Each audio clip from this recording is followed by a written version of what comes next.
Kuinka deittailla suomalaisia naisia Tinderissä? Tervetuloa oppimaan, kuinka voit menestyä suomalaisia naisia deittaillessa Tinderin avulla. Tämä opas tarjoaa käytännön vinkkejä, joiden avulla voit kasvattaa itsevarmuuttasi ja löytää yhteyden helposti. Muista, että deittailu on matka. Tavoitteena on pitää hauskaa ja oppia matkalla. Aloita luomalla rehellinen ja houkutteleva profiili. Valitse ajantasaisia, laadukkaita kuvia, joissa hymyilet luonnollisesti. Profiilitekstin tulee olla ytimekäs ja persoonallinen. Kerro esimerkiksi harrastuksestasi tai huumorin taidustasi.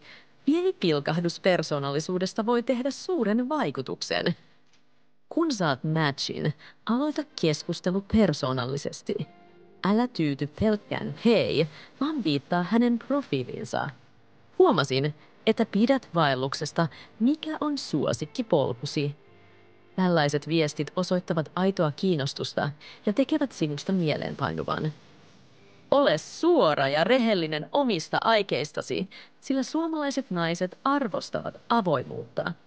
Keskity puheenaiheisiin, jotka kiinnostavat molempia, ja etsi yhteisiä teemoja, kuten musiikki tai urheilu, jotta keskustelu syvenee.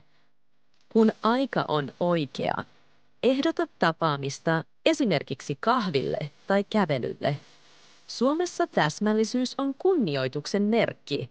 Ole siis ajoissa. Selkeä ja rento lähestymistapa voi viedä pitkälle. Muista, että suomalaiset naiset ovat itsenäisiä ja arvostavat tasa-arvoa. Osallistu laskujen maksamiseen ja suunnitelmien tekemiseen. Huumori voi auttaa rentouttamaan tilannetta, mutta pidä mielessä, että suomalainen huumori on usein kuivaa ja hienovaraista. Suomalaiset voivat vaikuttaa varautuneelta tunteiden ilmaisussa.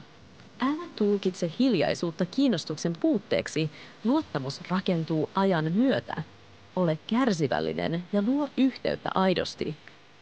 Pidä mielessä, että jokainen nainen on yksilö. Ole oma itsesi. Kunnioita toista ja nauti prosessista.